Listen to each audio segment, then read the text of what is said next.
welcome Cade.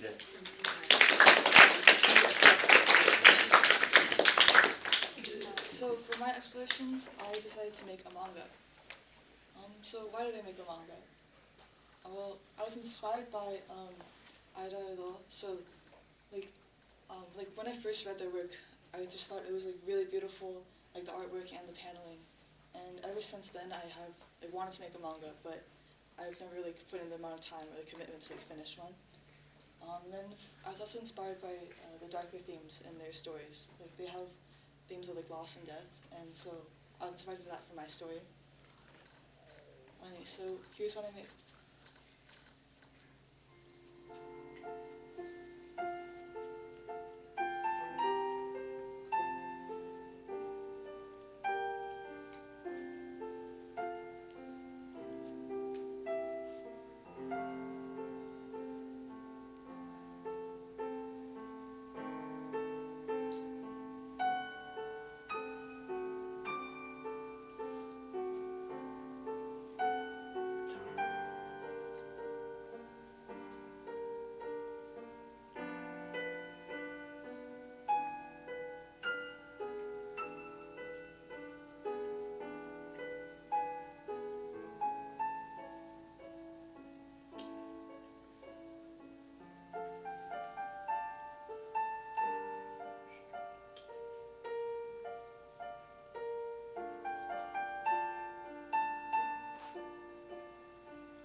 I would be like that.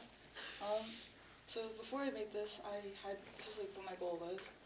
So firstly, I didn't want to use any dialogue or sound effects, partially because I just didn't want to write dialogue, and because I wanted to challenge myself to like tell the story without words. I wanted it to flow well, like with the paneling, and then obviously I want the artwork to be nice, and also just you can tell what's happening, with all those challenges. So first I did some research about like paneling and like what makes a manga's paneling good.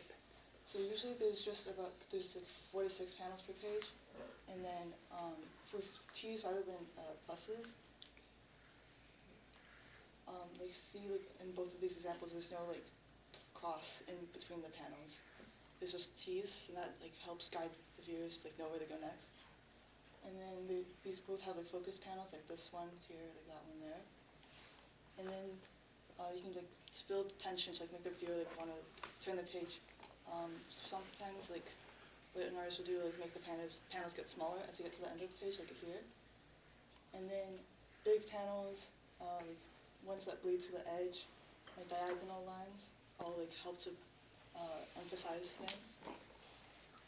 And so first I had to design the characters. Here I didn't really know what kind of style to go for, so I did some experimentation, and then I finally settled on this kind of style. And then I did some sketching. So I did sketches on paper first, just to get like the story down, and then I switched to Procreate to do it digitally. And then like laying out the panel, like the manga was like pretty difficult. Like for this one, I did like this panel, but I thought that like it didn't really match the tone of what was happening. Then this one I thought had too many panels, and then so finally I settled on this. And then for like, each page they all went through this process. And then to actually like, make the panels. So first I thought that there would be like pretty like set guidelines for like how big the margins are, what size the pages. But turns out there's not that. So I read this guide, which is for confused artists, but it made me more confused afterwards. So in the end, I just settled on these dimensions, which are based on a B6 size of paper.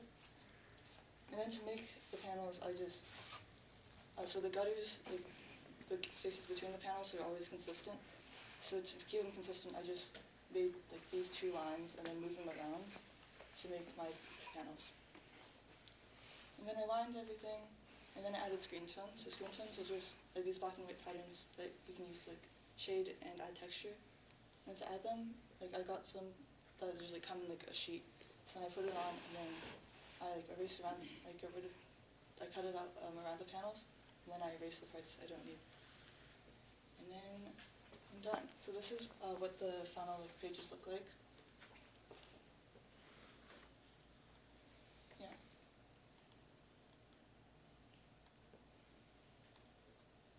So I think I'm mostly satisfied with it.